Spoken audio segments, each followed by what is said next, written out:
is TWSN. You ain't heard about us yet, well you better know now, because it's the place that it all goes down. Get up, let me begin. This is TWSN. You ain't heard about us yet, well you better know now, because it's the place that it all goes down. Shout out Young Swish. What's going on, everybody, and welcome back to the Sit Down with Malik Wright. It's now day 4 of NFL free agency frenzy, and you guys know on this channel, we guys got you covered. We've been live every single day, covering all the news as it happens. Things are starting to settle across the league, right? But for the Cincinnati Bengals, the conversation is just now getting going. Today, we're going to break down Jonathan Allen's signing, last season numbers, and some concerns some fans might have. The Orlando Brown contract extension that happened fresh in the morning. We're going to talk about whether the Bengals are done in free agency. We're going to talk about the Bengals' number 10 overall pick and what they might or might not do with it. And we're going to discuss some of the prospects that are being heavily discussed today after pro days, guys such as Peter Wood, some news that happened about Caleb Banks, so on and so forth. So if this is your first time here, do us a favor, give this video a like, subscribe to the channel, turn on post notifications so you guys don't miss when we go live or upload content. And Daniel, let's get into it. So let's talk about Jonathan Allen. Jonathan Allen, defensive tackle, multiple-time Pro Bowler, Washington Commanders, where he started his career off. This past year, he was with the Minnesota Vikings. The numbers weren't great. The last 2 years, numbers haven't been amazing, but he's still productive. If we're talking about his PFF numbers, right? Because let's be clear, we don't live and die by the PFF numbers, but I feel like they do tell part of the story. Yeah. So his PFF pass grade this year was a 64.9. Let's call it a 65, right? 51st out of 134 eligible defensive tackles, and his run defensive grade was 45.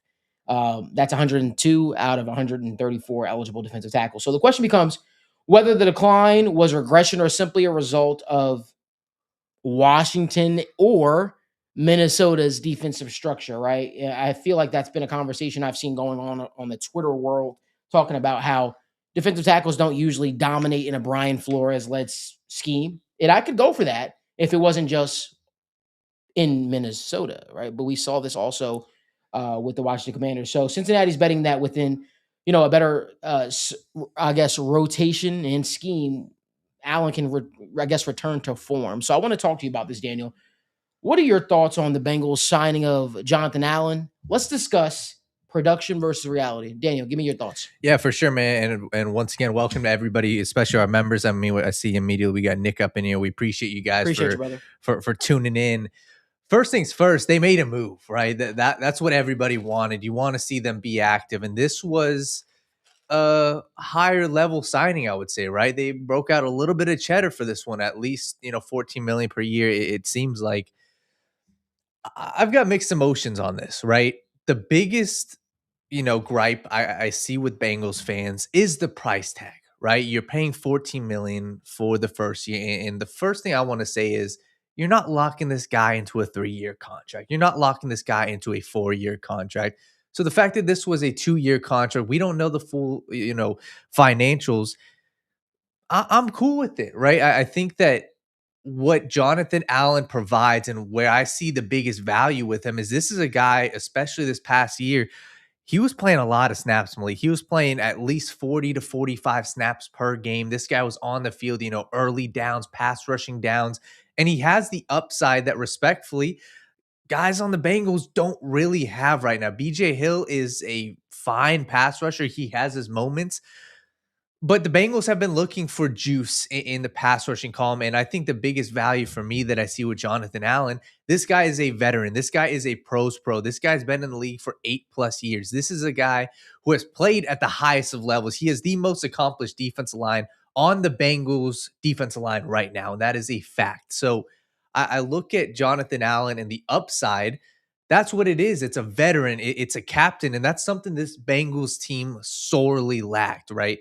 They focus all offseason and all last year on the young development guys like Jordan Battle, guys like Dax Hill, DJ Turner. They didn't have any veterans in there. They didn't have any guys who were proven, and that's why you bring in Brian Cook, Super Bowl champion. That's why you bring in Boye Mafe, Super Bowl champion. That's why you bring in Jonathan Allen to raise the overall floor. So that's the biggest positive I see. And the gripe I see with a lot of people on Jonathan Allen is the price tag. Like I talked about, and I understand it. Listen, you're allocating at least $14 million there. You're allocating 12.1 to BJ Hill. You're allocating 9.1 to TJ Slayton. You're adding a lot of money to these guys who are right there, average, or if not a little bit above average. But to that point, what I say to Bengals fans who are pissed off, what I say to Bengals fans who are up in arms, I say, what is the alternative? And you guys will often hear me say that, but that's my genuine question. What's the alternative? Logan Hall was gone. Who else can you really add right now in free agency that can make an impact in terms of pass rush? And there wasn't a lot. I mean, Calais Campbell, sure. We've talked about him. Shelby Harris is a name I liked, sure, but he's a 35-year-old veteran. There wasn't a whole lot available. And my biggest concern heading into the draft is the Bengals cannot afford to reach on a defensive tackle. And what do we always say free agency is for? Free agency is for filling needs, not for going out, and that's what the draft is not for. The draft, you do not fill needs, especially in round 1 and round 2. You attempt to draft the best player available.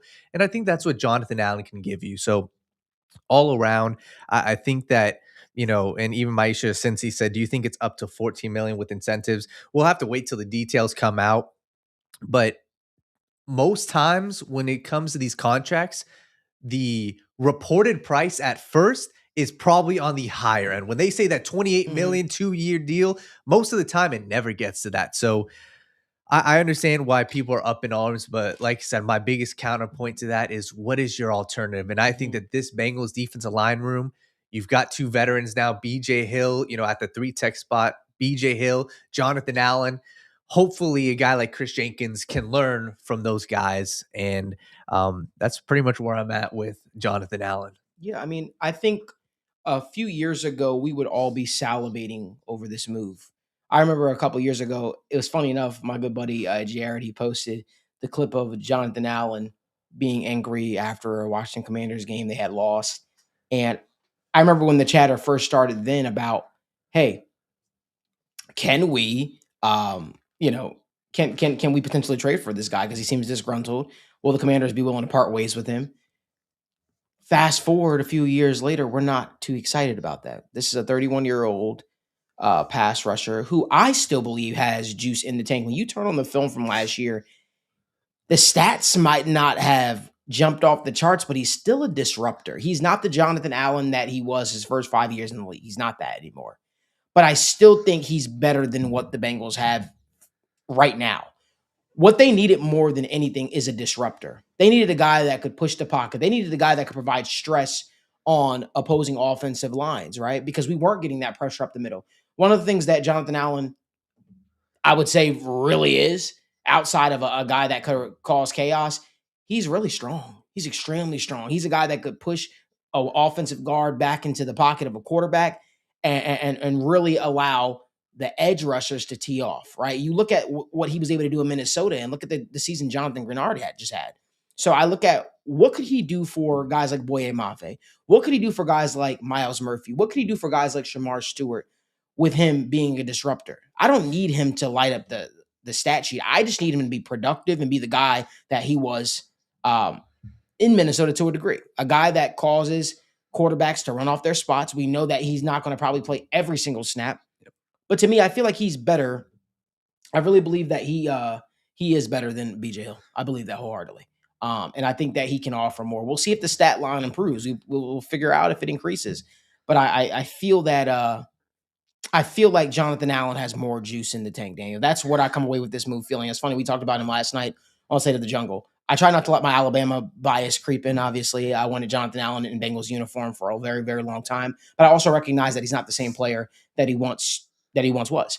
I think that this creates a very interesting dynamic because I also believe that this opens up the draft board, man. I really believe that opens up the draft board to a larger scale. Let me ask you this, Daniel. Yeah. Do you think they are done adding to the interior of the defensive line? Let's start there. before we move on to the Orlando Brown conversation, do you think they are done? And feel free to drop your questions down in the comment section. We'll be sure to get to them as we move on with the show. But let's talk about it. Danny, what are your thoughts? Yeah, and first thing I want to add, once again, we're going to get to all you guys' comments, and I see some people were asking, about Jonathan Allen. One of the trends, and this is simply a trend from looking at it, but most of the games that he was playing less than 30 snaps, he actually graded out far better than the games he was playing 55, 60 snaps. Just something to keep an eye on, because I do think that that's valuable, because I don't project Jonathan Allen to be seeing 45% of the snaps. So when we discuss the Bengals defensive line, are they done or should they be done? I think in free agency, you should be. That's what I think. I mean, maybe you go out and get a lower level guy, but in my opinion, the way I view this, right, in defensive tackle, there's multiple positions, but the run stuffing defensive tackle, you have TJ Slayton. That's what he is there for. And I thought he performed well last year. I thought TJ Slayton gave you some upside. I like TJ. And right now on the roster, you got McKinley Jackson at the nose tackle spot behind him. As the 3 tech, you got Jonathan Allen, BJ Hill, and Chris Jenkins. In my opinion, right now, I don't think these other guys like Shelby Harris, like DJ Reader, I just don't see where they would fit in with this current roster right now. If I were the GM, I would be looking at the draft class and saying, okay, there's some guys round 2. There's some guys round 3. We will talk about some of them, right? Grayson Halton, your guy Zane Durant.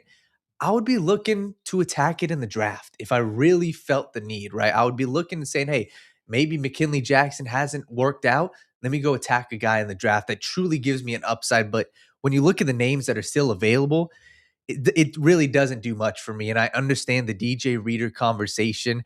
I just don't see where he fits in with the snaps unless if you're getting rid of one of these guys. So I think that the Jonathan Allen, especially with the amount of money that they allocated to him, $14 million, that's not a cheap deal. That is an expectation that this guy is going to be playing meaningful snaps. He's going to be playing at least 30 plus snaps. So as far as adding to the defensive line room in the interior in free agency, I'm personally good right now. I think that there's other positions we would discuss, like cornerback, like backup safety, maybe a swing tackle. Those would be the positions that I would be attempting to attack. But as far as free agency goes, I'm currently good. And then I don't know if we want to touch on the draft portion, but no, we definitely will get to that. I just want to follow this order down. Yep. Because we'll get to that. But I think that we have to set up expectations. Okay, let's start there. Jonathan Allen's never going to come in here, guys, and be a double-digit sack guy. That's really not his game. His highest performing sack season was, I believe it was 2021, where he had 9 sacks. And I got this right here. Yep, it was 2021 where he had 9 sacks. In 2022, he had 7.5. 2023, he had 5.5. Right, and since then, we know he's dealt with some injuries. He was obviously then switched teams to the Minnesota Vikings. But he's always been a disruptor. He's always been the guy to cause chaos, to allow the rest of his guys to eat. You even think about when he was with the Washington Commanders and Montez Sweat, Chase Young. Those guys were feeding off of some of the pressures that Jonathan Allen, guys like Deron Payne, were able to create in Washington. And I look at the season that Jonathan Grenard had.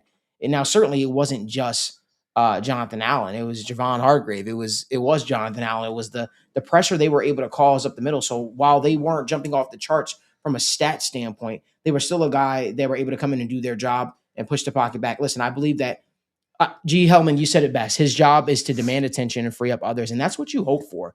Because right now in Cincinnati, you weren't having anybody to push these quarterbacks off their spot coming up the middle. I mean, every now and again that was happening, but consistently it wasn't. And you need somebody that's going to be an absolute game wrecker. Pete Carley says Christian Wilkins would have been a better option. I'm not fighting you there. I think there's just a big question mark with his foot injury, if he's healthy. I wonder if one of these teams will latch onto him. But I really believe that we're gonna start to see some of these guys fly off the board from a free agent standpoint. We'll see if Chris Wilkins will be a part of that that picture, if you will. If you guys would do us a favor, give this video a like, subscribe to the channel, turn on post notifications so you guys don't miss when we go live or upload content. Let us know what you guys think about the Jonathan Allen conversation, the Jonathan Allen signing. We'll be sure to get to some of your questions towards the end of the show. Let's talk about Orlando Brown Jr. Orlando Brown Jr. got extended by the Cincinnati Bengals, and I texted him this morning. I said, "Congrats, brother." He says, "I was going to tell you, bro, but I had to keep it hush because it was happening he knew it was going to happen for weeks." But congrats to Orlando, man. I think Orlando was coming off of a season where he was dealing with a lot of, hey, we should move on from this guy. We should move on from this guy. But I thought that he played a lot better than some of the hate he was getting. Obviously, we know the year before last, we know he was dealing with the dislocated knee, right? But I feel like Orlando Brown Jr. is a quality tackle still. I really believe that. I still believe he's a quality tackle, and I don't feel like Orlando Brown Jr. is going to lose you games, if you will, and especially with the type of quarterback that Cincinnati has in Joe Burrow. I think they'll be all right. Daniel, what were your thoughts on this Orlando Brown Jr. signing? We're going to get to the draft talk, but I one thing I'll say is I think that this leads to taking some positions potentially off the board at 10 that we were discussing just yesterday and the day before yesterday. But Daniel, what were your thoughts on Orlando Brown Jr. re-signing with the Cincinnati Bengals? Yeah, all around great move, and once again, we're happy for him. This is a guy where he didn't have the greatest of seasons last year, but dude's only 30 years old, and the biggest thing for me is you lock in your guys, right? You lock in your guys. You got Amari Mims, you win out. You got Reisner, you win out, and you still got Karras. You got your left tackle locked in. That's what front offices should do, right? You have to plug holes. And respectfully, if you didn't go out and extend him this season, that's a huge question mark hanging over your head. So Orlando Brown Jr., I think that this is just the ability to plug a hole for this offseason, right? We always talk about free agency and even going out and draft, develop, retain. Well, even in free agency, you have to retain your guys. And the fact that they retain them for 2 more seasons, you're allowing yourself to have continuity. That's something that also gets lost, right? This Bengals offensive line, I saw a lot of talk from other people, on the timeline outside of Bengals Dome saying, well, the Bengals need offensive line. They need this.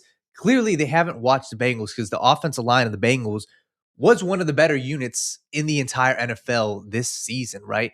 And I think they're only getting better. Second year offensive line coach Scott Peters.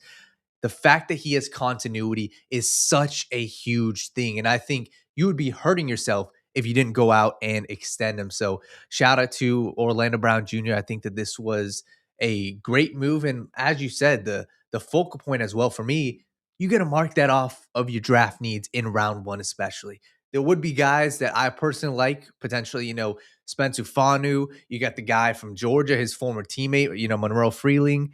It just allows you to hone in on being able to draft best player available. And you don't have to go and do what the Bengals typically do and draft for a year when the guy's going to be coming off of his contract. So all around Orlando Brown Jr., the continuity for me is the biggest check mark. You get to focus on other positions. And quite frankly, you get to look at this draft and say, defense, defense, defense. And if you want help, maybe a slot receiver, maybe you go out in round 6 and draft another running back. But the premium positions, the premium picks, you don't have to force drafting an offensive tackle. So the fact that they have him signed in for 3 more seasons, you got Amari Mims, you got your bookend tackles. I think the Bengals should be extremely happy with the continuity that they got moving forward at the offensive line position.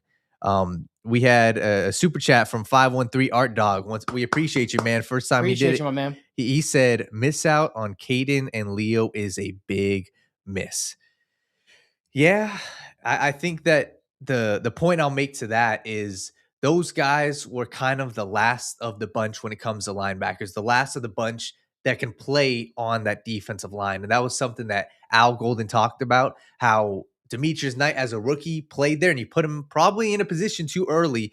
And the fact that Leo Chenal was able to do that at a high level, you saw he went to Washington. I thought that was one of the better signings of free agency. And then you look at what Caden Ellis could potentially do for the New Orleans Saints. I thought that was a great signing as well. So, yeah, definitely a big miss, but we'll see what, the rest of free agency shapes up to be. I wouldn't be, overly excited about a player at the linebacking spot that can play that exact role that those guys can, but you never know what the draft can bring as well, because there's a lot of guys that can play that role. So, yeah, I agree with you. Let's get some more. Let's get to you know what? Let's jump to some of these questions, Daniel, while we're in here, because I don't want to make sure we miss on a lot of them. I saw Jaquan Brisker sign with the Pittsburgh Steelers. Wow. Pittsburgh's having a good free agency. I don't know how long the contract is. Is it 1 year? 1-year deal? Not exactly. We'll figure that out if it's a 1-year deal or not. Curious to see if he's able to. I know he was inconsistent a little bit last year. Curious to see if he can kind of get that whole thing figured out. But let's get some questions, Daniel. Yeah, for sure. We had somebody was discussing. Oh, Nick Vog already. Oh man, Nick, we appreciate you. Appreciate you, brother. Got a $5 super chat in here. He said Brown said he took a team-friendly deal done. We know how this helps the team in cap numbers.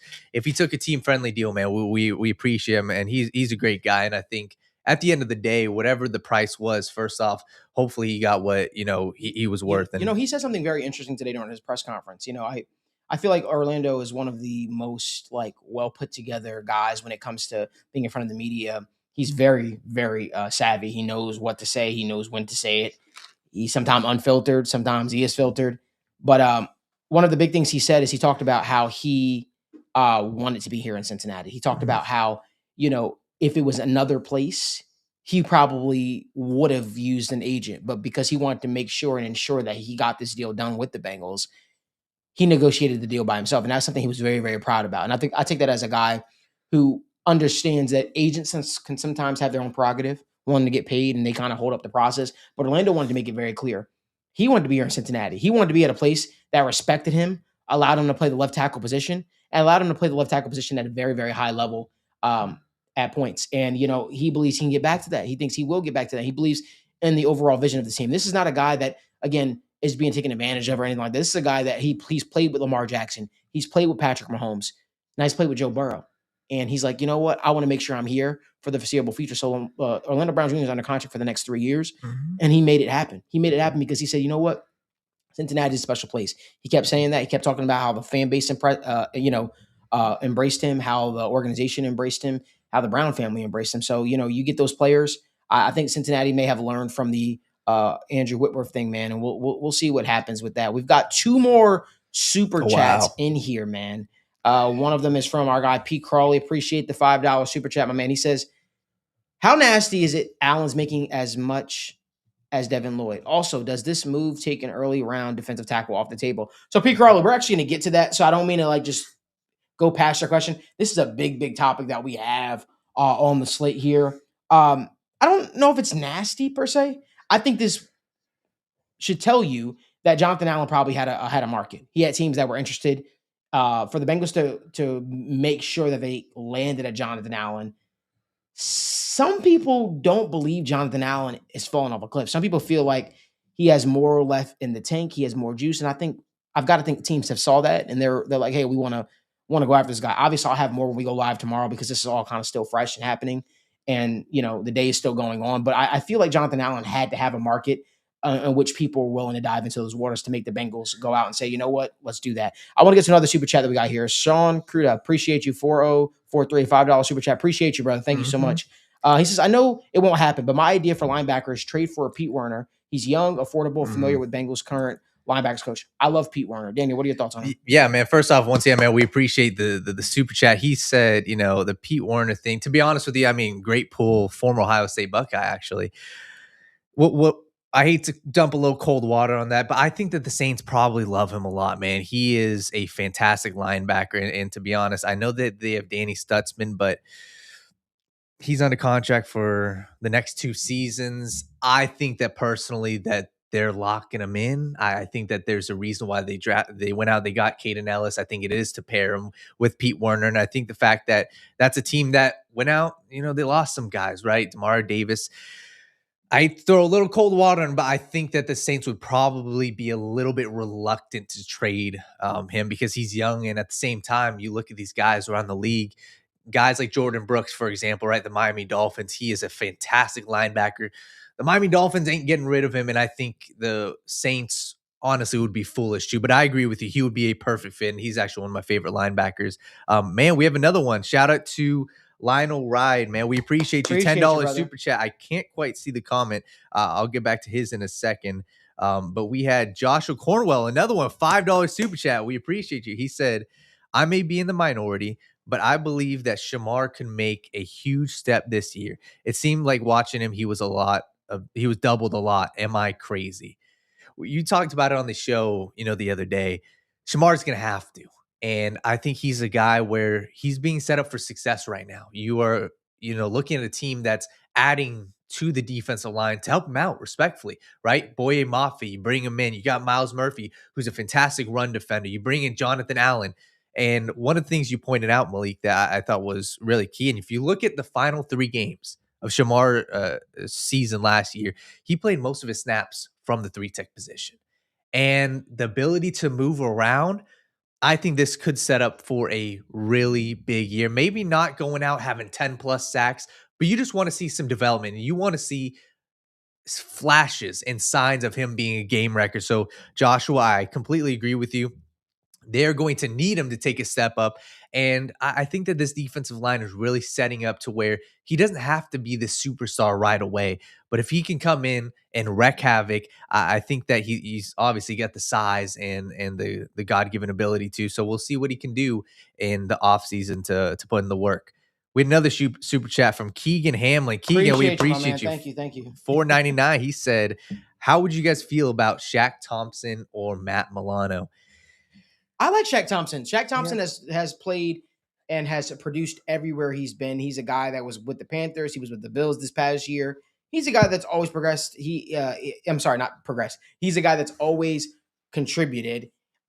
He's older now. Yep. Right. So that is something you'd have to figure out, muddy waters. But again, last time the Bengals brought in one of these elder statesmen at linebacker spot to help raise the floor of the youth, what was Josh Bynes, right? From the Baltimore Ravens. And he was able to be a mentor to guys like Logan Wilson and Jermaine Pratt. And then those guys were able to take the reins after a year, and then they were able to run with it.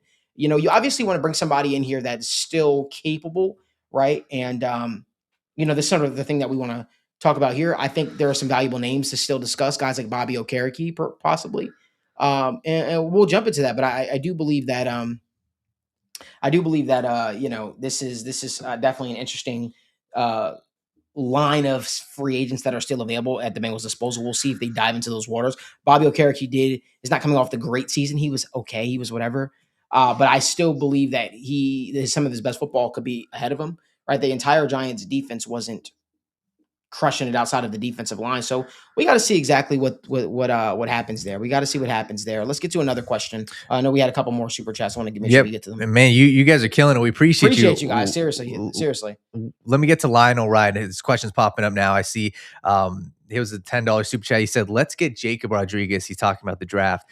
Perfect linebacker for Al Golden. We'll touch on Jacob, come the war room, but he's a guy where he's a fantastic player. And I think the problem I would have potentially is it's a round 2 pick for sure. Yeah. And that's a top 40 pick. So that's the biggest downside. He's a fantastic player, but there's a guy around who could potentially be there at round 2 now that we were kind of discussing just amongst ourselves before the show started.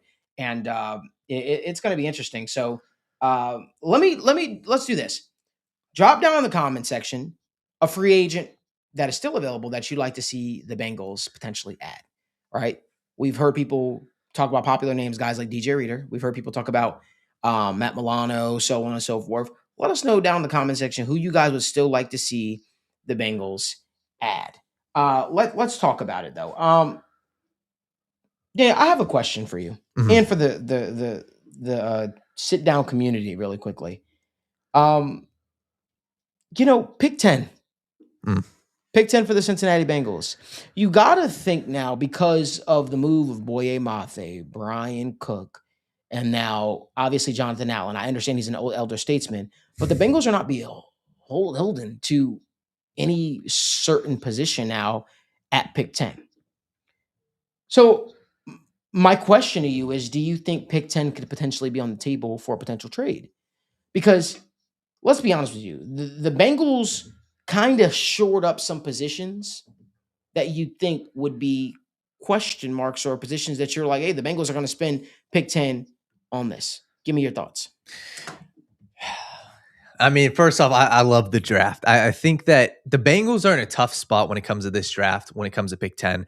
If this was pick 8, to be honest with you, Malik, I'd probably say no. And the reason why I say that is there is a group at the top that I think are fantastic players. And at pick 10, you're playing a little bit of a risky game. And I mean, you guys can go look at any mock draft. You guys can go look at what people are doing. you're playing the wishing game at pick 10. And I think that this should undoubtedly be on the table. And especially for any front office, you look at the great front offices like the Los Angeles Rams, the Kansas City Chiefs, even. These are teams that are willing to throw away the picks, not for just anything, but for premium talent that is already proven. So undoubtedly, Malik, like if you ask me the question, the answer to that is hell yes. I would be willing to put down pick 10. Okay. It just depends on what the return would be. So, like I said, we'll talk about the draft, but I think that they're just in a tough spot because you're not guaranteed a premium guy. Caleb Downs, Reuben Bain, it's almost like you're hoping that they're there versus a pick 8. You'd almost be guaranteed to get one of the top end groups. So yes, Malik, I would undoubtedly be willing to part ways with pick 10. Yeah, I feel like it's an interesting conversation because you've got to ask yourself, right? Is there a guy there that we absolutely love? One, you don't have the luxury of knowing that because it is pick 10. There are 9 other teams that pick before you. Well, I'm sorry, 8. If you consider the Raiders are going to take Fernando Mendoza, the worst kept secret ever. But you look at it, man. I look at it and I say to myself, if there was a potential trade on the table, who was somebody that you would be willing to part ways with pick 10 to acquire? And I want to be clear about this. It was the Bengals had never, from my knowledge, called the Eagles about Jalen Carter. I saw some people asking that in the comment section. The Eagles did take phone calls on Jalen Carter. That is not a rumor. That is the truth. That is something that happened. So what I was proposing the last couple of days is, hey, Cincinnati, pick 10, use that to then go after Jalen Carter, because I'm being told, and Fowler's being told, and everybody's being told, he could potentially be had because they don't know if they want to give him a long-term extension especially after just allocating those resources to Jordan Davis. That's a lot of money to have tied up at the defensive tackle spot, especially knowing that they have some holes that they want to fill. Again, though, I don't know if that's something they would do. It's something I would do. Jonathan Allen, BJ Hill, Chris Jenkins, McKinley Jackson, you name it, would not stop me from going after that to make that happen. Hell no. You know, I just think there are certain moves that fit like a glove, and I think those are one of the moves that would fit like a glove. I think Jalen Carter would secure the defensive tackle spot for the foreseeable future. Can you work on the maturity issues, the taking football serious, the being consistent thing? Can you get his mind right? Can you get him to playing consistent? Can you get him to understand how much of an elite talent he truly is and how he could help this football team for the next 10 years, hopefully, right? So you have to understand what you're potentially getting in. But also, again, we'll talk about that. Something else that's interesting to me about pick 10, and we have another super chat, my man. We're not getting your question, but Chi-Town Tominator, we appreciate you, my man, for supporting. So we appreciate all of y'all. I like that, the Tominator. So when do we start talking about potentially, I'm always a proponent of drafting best player available, but does this put cornerback at a premium spot for you, Daniel? Because you know who my favorite cornerback is in the draft, Mansour Delane. You talk about adding a shutdown corner. Let's talk about the logic behind that for a second. Well, I still believe Dax Hill is very good on the outside. I think he is good, very good in the slot. And I think you still have a major hole in the slot cornerback spot. I don't feel comfortable. I'm not the most comfortable with a Jordan Davis lining up there as a starting slot corner for the Cincinnati Bengals. When will you start to dip into those waters? Getting a true shutdown corner, maybe you have those 3 at the cornerback spot, Dax Hill, Mansour Delane, and a DJ Turner. I don't know. That's a conversation that I'm willing to entertain. 10, to me, wasn't necessarily on the board before, but I think when you make these certain moves, I feel like the way that they're moving in a way that they could draft best player available. And guess what? Guys, the best player available could be Caleb Downs at 10, right? I don't think there's any world in which Peter Woods is the best player available at 10. No. I just don't think that. I think that's a little too rich for his blood. There are some people who have fell in love with his game. Again, the 2024 or 2025 tape, people are saying throw away, turn on the 2023, turn on the 2024 tape. That's a tape you should be judging him based on what he was used. So my question to that is, well, now you're getting extremely stacked at the defensive tackle spot. right? And now the question becomes what happens with Jonathan Allen or the BJ Hills. Now we're talking about moving on from guys, cutting guys, right? And you have to ask yourself, are the guys is the guy that I'm drafting ready to step into that role? Outside of that, that my favorite player in the draft, who I hope falls to 10, and I know the Bengals love this player, but will he fall to 10 is the major question. And that's Ruben Bay Jr. Will he fall to 10? If he's there at 10, we're not even having a discussion. I don't even care about the Jalen Carter thing. If he's there, honestly, if you can guarantee me that he's there at 10, my problem is I don't know if Ruben Bain's going to be there. I don't know if he's going to be there. And to be honest with you, there are some questions now, right? Peter Woods' draft process, right? So Peter Woods is one of the more talented defensive linemen in this draft class. And it's something I want to get to before we continue talking about pick 10. However, not participating in drills at the combine and then not doing the 40-yard dash and doing certain drills, today at his pro day, do you think it's a world in which he's worthy of that top 10 pin? Is there a world in which you feel comfortable taking him at the top 10 pick, Daniel? If we're just talking about the one word I can't stand, potential intangibles, is there a world where he's shown you enough to feel comfortable with that, especially knowing some of the talent you'll have on the board? Yeah. Not yes, but Peter Woods is a loaded question. Where I stand, honestly, is very simple, and this is my stance right now. I will go back and rewatch him, and do a third rewatch of him. It's too rich for me. Mm-hmm. It is too rich, and the consensus, not just from me, but you go look at everybody, from what people are saying inside the league, and even just the top guys, whether it's a PFF, whatever. People are saying that he is a lot closer to going at the end of round 1 than the top 10. Where I land with Peter Woods, I understand he looked good his first year. He looked good his second year. And heading into this season, he was a surefire top 10 pick. But when you look at his production at college, it does not scream top 10 pick. It does not scream the guys that were drafted in the top 15 in recent memory. You can go to guys like Leonard Williams, top of the draft. You can go to guys like Quinnen Williams. You can go to these guys and look at their college production, look at their college tape, and look at their college film. And these guys just produced more than Peter Woods produced. Peter did not produce a lot in college, right? If you look at his total numbers, he had a grand total of 6 sacks in his entire collegiate career. And something else that, PFF does a good job of is pretty much predicting great pass rushers. And his pass rushing grades have never been over 76 in his entire college career. And listen, the kid is young. He is young. And he is 20 years old. He has all the potential of the world. I understand. But at pick 10, you cannot go out on a limb and say, I'm going to take this guy because I see potential with him. In my opinion, at pick 10, you have to go with a guy that has dominated before. Amarius Mims is another example, Malik, right? When we were having this discussion, hindsight is 2020. But the knock on him was never that he wasn't dominant. The knock on him was he just wasn't on the field. Right? Amarius Mims, and you can even look, we talked to Monroe Freeling at the NFL Combine, his former teammate, somebody who's a projected top 15 pick, and Monroe said that the aura around Amarius Mims, the conversation was that dude has never lost a rep. So that was, just one specific player, and when you turn on the tape of Amarius Mims, that dude is dominating. When you turn on the tape of Peter Woods, he flashes, right? But criticism, even when you had, guys like, Dame Parson on the show and Daniel Harms, they said the same thing. This is not a guy that's going to dominate and hold up on double teams.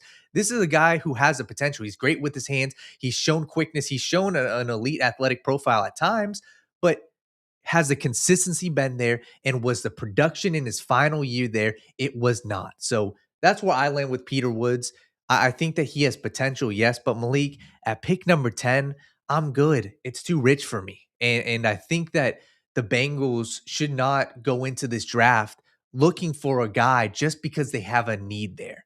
So when you look at the profiles of guys who have succeeded, like Byron Murphy in the first round, Walter Nolan last year, who I think is still going to be a great pro, these guys were a lot more productive in college. And those guys weren't even picked in the top 10. Those guys were borderline close to top 20 picks. So pick 10, Malik, Peter Woods, I'm personally out on right now.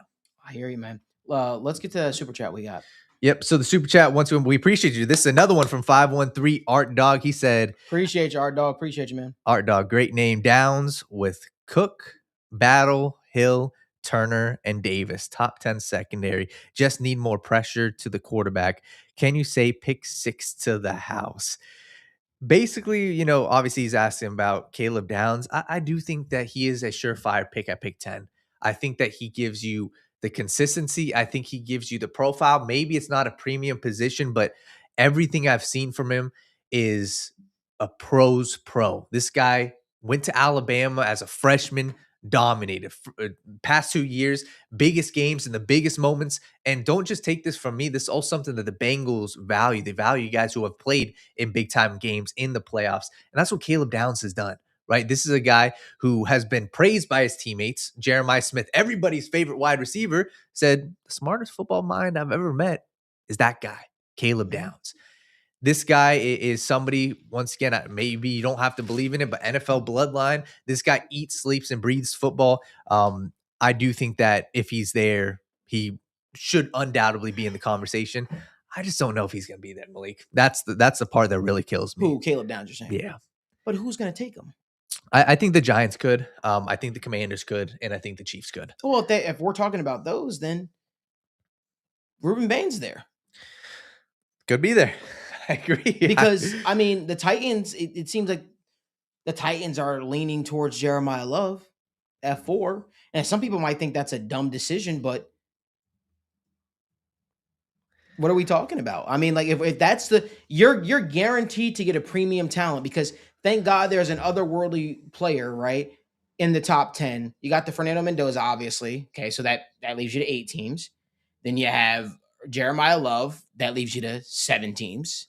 You have at least one offensive tackle. Yes. 6 teams. Probably the Browns. At least one wide receiver. Okay. Could be the Giants, could be the Saints. Yes. So that leaves you to 5 teams. Especially because if you're talking about,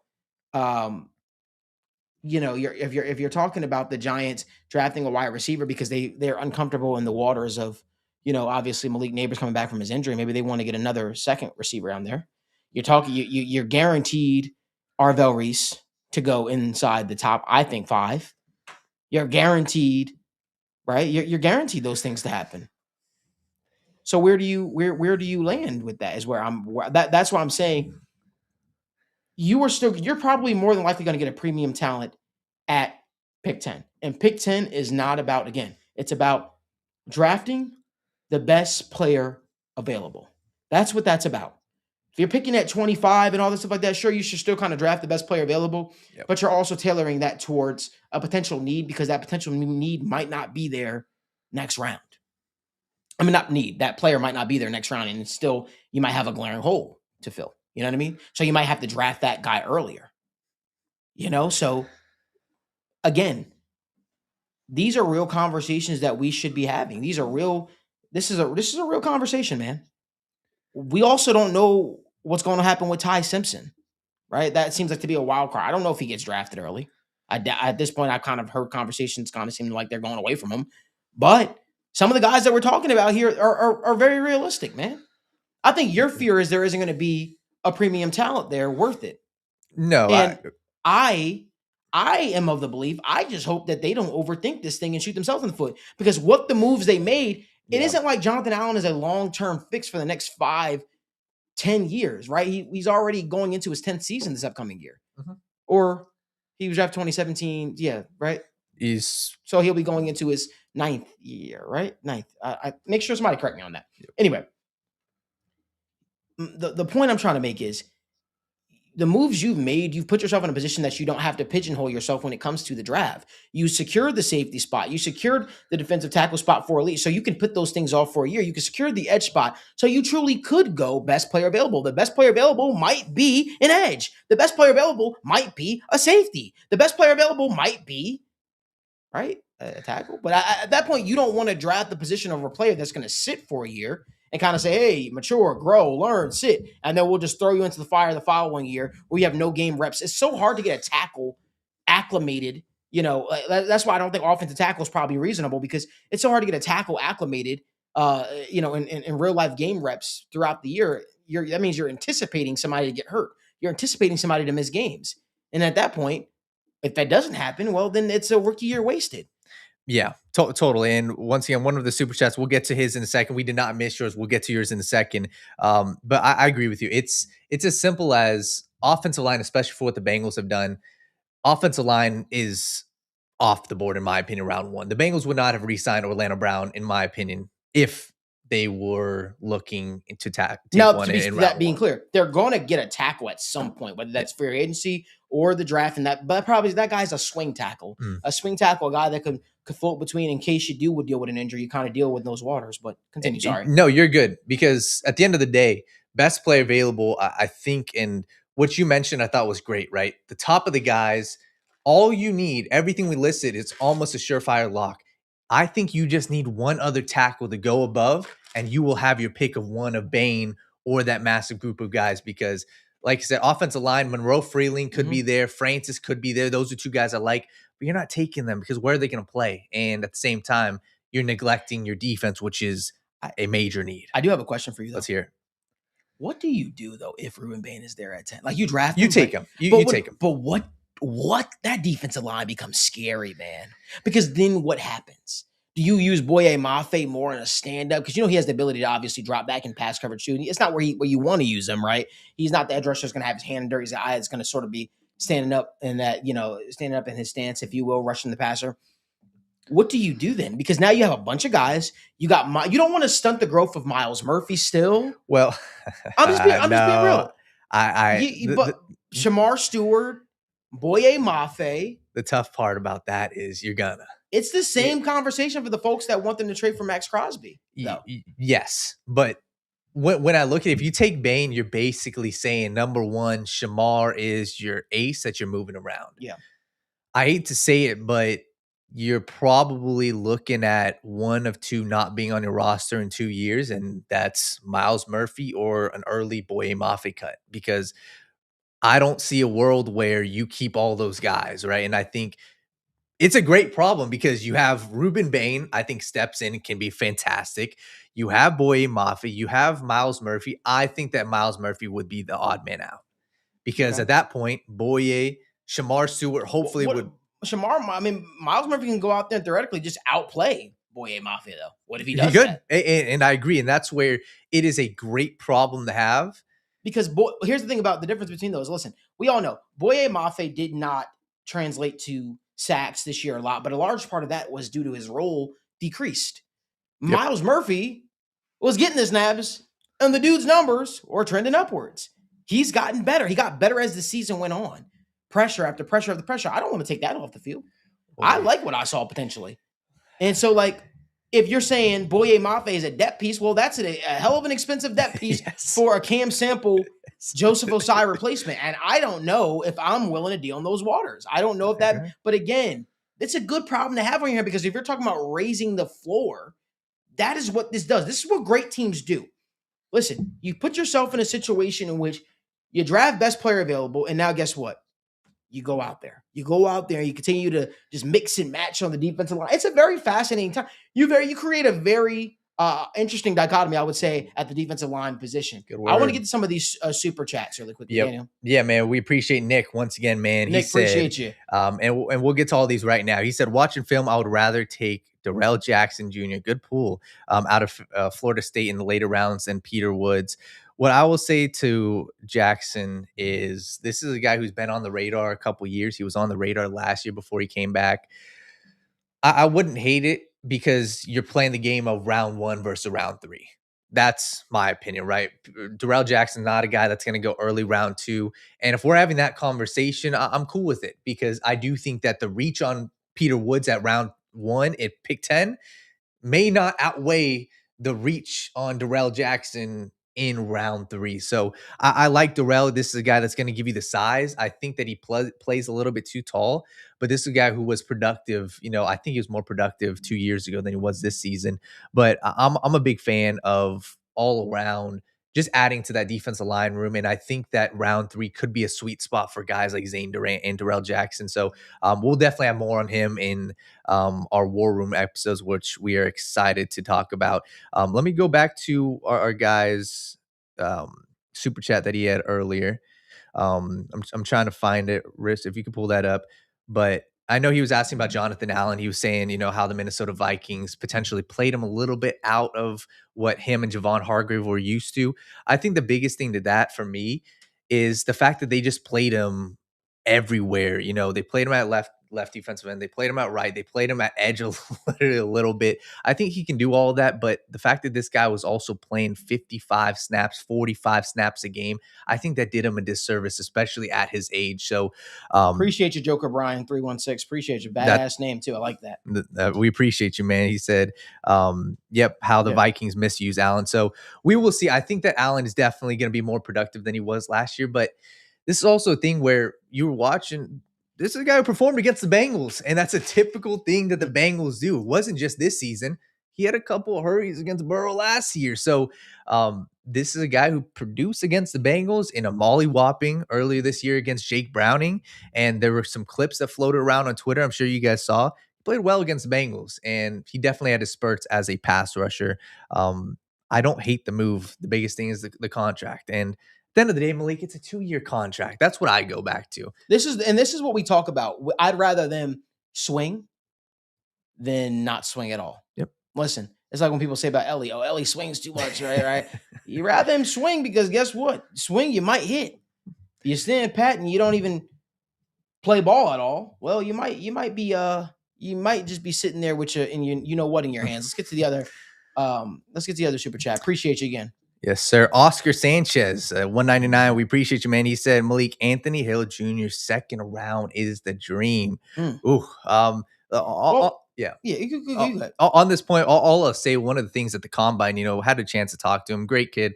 The biggest thing that a lot of people were talking, even to some Seahawks guys, Byron Murphy, who was his former teammate. If you guys can go back, we even talked to Byron Murphy at the combine.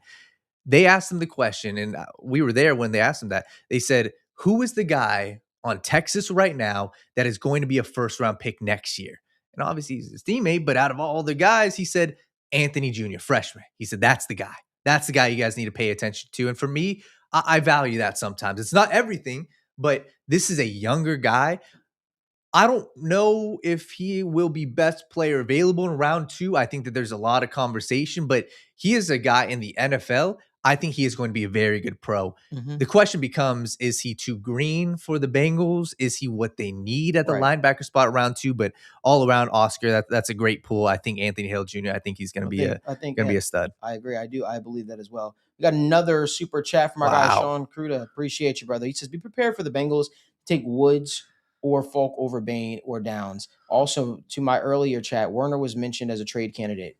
Yeah, I have heard Werner potentially mentioned as a trade candidate. I don't know if there's any real legs to that at all, but I know there's some speculation there. As far as that goes, if Bain's on the board, I believe the Bengals will take Baines. They told everybody within earshot at the combine that they loved him. Paul Daniel Jr. wrote about it in his article. He's heard about it. I've heard about it. I mean, I don't see them passing up on Ruben Bain if he's on the board. But yeah. Yeah, and to the point of Falk, listen, and we'll have all this conversation on the War Room, but I understand he fits the Bengals MO, right? Big school, young guy, 6'6", 280, fantastic run defender. This may sound a little harsh, but I would be appalled if they took him. And the reason why is I just think that is a massive misuse of your resources. You drafted Myles Murphy in round 1. You drafted Shamar Stewart in round 1. You just paid Boye Mafe $20 million a year, and you're getting a guy who's not a fantastic pass rusher. This guy, quite honest with you, is not a great pass rusher. Quite honest with you right now, he's not a good pass rusher. So this is a guy who is young. He fits the Bengals mold. I just think that it is redundant, and I just don't see that being the smart pick for the Bengals, because what do? You roll them out on rundowns. Who is your pass rusher? Yeah, I'm good. I agree with you there. I want to talk about really quickly about this as we continue on this conversation, because we're going to move the conversation on. But it says, I want to talk about Caleb Banks. Caleb Banks, it came out today that Caleb Banks was dealing with a broken foot. He had surgery already after the combine. I'm sorry. One's got to think that this is going to impact his draft stock. One's got to believe that Ruben Bain, a lot like Walter Nolan, is probably going to fall out of the first round. That is exactly where I went immediately the moment this lasted. I talked to some of my guys, and they talked about how this hype for Caleb Banks kind of came on because they expected him to do well at the NFL combine. And then it was like, oh, He's not going to do any more training. Now we get some more information regarding it, broken foot.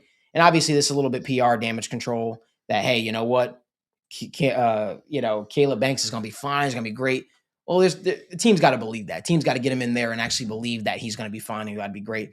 I expect that to cause teams to seize up a little bit. And I think he's going to have a similar fall to Walter Nolan. There was that. Remember, the same thing. Walter Nolan, people were trying to figure out why he fell. Then it came out that, okay, he had some foot concerns, yada, yada, yada. And he wound up actually needing to get foot surgery early into his rookie year, yada, yada, yada, the whole 9 yards. And so it's very similar here. I feel like this will happen. I feel like there were some people that didn't think Caleb Banks, regardless of what the draft chatter was on Twitter, there are a lot of people who don't view Caleb Banks as a first rounder. Yep. There are some folks who most folks don't view Caleb Banks as a top 15, top 20, any of that. So I think the idea of Caleb Banks, right, unless he was going to a defensive tackle needy team early, it was a real situation in which he falls out of the first round. So now this is all the ammunition you need for said Caleb Banks to fall out of the first round. Enter the Cincinnati Bengals. Let's talk about this. And it was Jerzon Newton, not Walter Nolan. Thank you so much for the correction. It was Jerzon Newton, not Walter Nolan. My apologies. Sorry. We've had defensive tackles on the brain for the last few years, as you could assume, as you can, imagine, because the Bengals have told everybody within earshot, we love them, we love them, we love them. And then guess what? Say that they love, right? So I want to talk about the potential of Caleb Banks making it to where the Bengals pick in the second round, 10 pick in the second round, and where we see that going. I think there's a real world in which he's there in the second round with the Bengals pick. And then from there, holy crap, what are we talking about? Are we talking about best player available, or Reuben Bain or Caleb Downs at 10, and then second round following up with, a guy like Caleb Banks, who I think, again, it will be a freak in the National Football League. Again, I talked to one scout. You know what they said to me? If you want to draft Chris Jones right now, that's exactly who Caleb Banks is. And I said, whoa. Whoa. I said, what? They said, that is who he's going to be. They said not Reuben Bain. Caleb Banks is going to be Chris Jones' clone. Wow. And I said, okay. And if you guys don't believe me, I literally was so shocked, so appalled. I said it live in our show from Indy, or from the Combine. I said the exact same thing. I was appalled. I was shocked. But I'm sorry. If Caleb Banks is there in round 2, sign me up. Daniel. It's a conversation. I think the conversation is very clear. We talked about this before. Logan even brought this up on the show as well. That is the ideal spot for him, right? Because Banks is not a guy who performed in college. He just wasn't. Last year, he was fine. He was good. He had flashes. For me, when I see Banks, I see a lot of concerns, to be honest. I thought the good comp was a little bit like Deion Walker. Same thing last year. Deion Walker had back problems, 6'6", massive frame. But this is a guy, Deion Walker, who performed a lot more than Caleb Banks. Banks had 2 games this season he played in. 2. Round 1, that's rich. You are banking on a guy who is flashy. You're banking on a guy who has the quick first step. His flashes are phenomenal. But they were just that in college. They were just flashes. He would get to the backfield in an instant. Sometimes wash out a play in the run game, gets too upfield too quickly. But when he wins flashy. Round 2, you would have a conversation. It's kind of similar to the T'Vondre Sweat conversation, 2 years ago. Completely different players, but on the defensive line, guys that are just physically different than anything else you have. And the Chris Jones comp, I understand it. 6'6", the size is the same. The flash and the pass rush is the same. The concern there is round 1, it's way too risky. But round 2, I could be entertained. And that's where T'Vondre Sweat was taken. Deion Walker fell to round 4, but we saw how well he produced with the Buffalo Bills this season. So round 2 would be interesting for Caleb Banks, because those guys just don't grow on trees. And everything we talked about at the Combine, he's a great guy. He's got the potential. He's a little bit older, 23. I see people say that's some concerning, for them. Round 2, undoubtedly, you have to entertain that. So yeah, I saw somebody ask if him or Peter Woods are there at 41, who would you take? I feel like you would take Peter Woods at 41 personally, because he wouldn't come in with the foot injury concerns. And I feel like from his 2024 tape to be exact, you were just excited about it. You were just excited about it. And so again, at Combine week makes a lot of people go crazy, and they say a lot of crazy things. And I walked away from that. That's why I had to ask my two good friends who are scouts over at Bleach Report, Daniel Harms and Damian Parsons. And I said, hey, do you believe this? You believe in this? Yeah. And I said, that is insane. So again, the discourse is kind of getting a little out of control there. But again, we'll see what happens. Overall, I think that I don't know if I'm willing to entertain the waters of trading pick 10 if it's not like a card or anything like that anymore, Dan. I don't know if I will. And you guys know how I am, man. At the end of the day, I don't know if I'm willing to entertain those waters anymore because I feel like they secured enough. I want to get everyone's prediction, though. It's March 12th, 8:03 p.m. We're about to end the show. And we'll be back live again tomorrow, same time, same place. And Logan will be back with us live in studio. So we'll be discussing things a little more detail for our final free agency frenzy show to wrap up the week. If you were a betting person, what do you think happens? Do you think the Bengals trade pick 10? Or if not, let me know who you think the Bengals draft at 10. The same question I posed to you guys, I'm going to pose to Daniel. Daniel, go. March 12th, 8:04. Caleb Downs, if he's there, he's the pick. I think that's where I stand with this. This is a guy who was tied to the Bengals, Ohio State, and so on and so forth. The Bengals need a safety. I think he's the surefire pick at 10. I think he's not a play on words here, but I think he's the safest pick. I think that Caleb Downs comes in right away and is immediately one of the better, safeties and more versatile safeties in the league. And I think that what we saw with Malachi Starks last year, with the Baltimore Ravens, he had some flashes. I think Caleb Downs is that times 2 at least. So it remains to be seen if he will be there, but my gut tells me if Caleb Downs is there, pick 10, I think he's the pick. And as far as trading the pick, I was probably more entertaining that earlier, but I think the way that this roster is shaping up, it would have to take a monumental thing for the Bengals to trade it. And as it stands right now, I think that they could be entertaining, who's going to be there at pick 10. Right now, my pick would be Caleb Downs at 10, and he would be a Cincinnati Bengals. So I think it's going to be Caleb Downs. I think it'll be Caleb Downs because I don't think Ruben Bain will be there. I hope Ruben Bain will be there. Marissa, you've been kind of quiet. Tell us, who do you think it is? Because I want to get this on record just because sometimes you like to switch your pick. Who do you think the Bengals draft at 10? Bain. You think Bain falls? So how do you think the board falls? Come on, tell us. We don't got time to huff and puff. Come on. Tell us. I think it goes Mendoza. Mendoza, okay. Reese. Great. Reese, okay. Francis Muaga. Okay. Francis Muaga, okay. Sonny Styles. Okay. Carnell Tate. Okay. Freeland. Oh, Freeland goes to who? the Browns. Browns, okay. Yep. I think the Commanders take Caleb Downs. Okay. Saints, Jordan Tyson. And then the Chiefs, I think they go some type of offensive tackle. I don't know who. Okay. I think is some type of offensive tackle. Okay. That leaves me. So That also with love that thought process, Jeremiah Love is there at 10. Yeah. Why wouldn't the Bengals draft Jeremiah Love? Like that, this is what I'm talking about. It's a premier talent at 10, right? It's a premier talent at 10. And let me be honest with you, the Bengals, the worst kept secret is the Bengals have loved some of these running backs, star running backs that have come out recently. If Bain's not there, Downs is not there, but Love is, because if those two are off the board, I gotta think Love is still there. I don't think Love is making it past the Titans. I don't. Is Jordan Tyson the wild card, as our guy 2406 Jackson says? I don't know. David Bailey too. The David Bailey. I like David Bailey. I don't know why people. This is a weird draft, right? First, Ty Simpson was getting love inside the top 10. Now that's kind of cooled off, it feels like. There's a lot of places that these teams can go. Arvell Reese. There seems to be some fluctuating. Okay, what's going to happen there? Is Ruben Bain going to be there, or Arvell Reese going to be there? It feels like Ruben Bain can go anywhere from 2 to freaking 10. That's what it feels like. I think teams would be absolutely ridiculous if they let Ruben Bain fall to 10. Game changer. Don't matter where you put him. And when I see Ruben Bain, I see a guy you can line up everywhere on the defensive line and say, go play. I think that's a guy that raises your floor.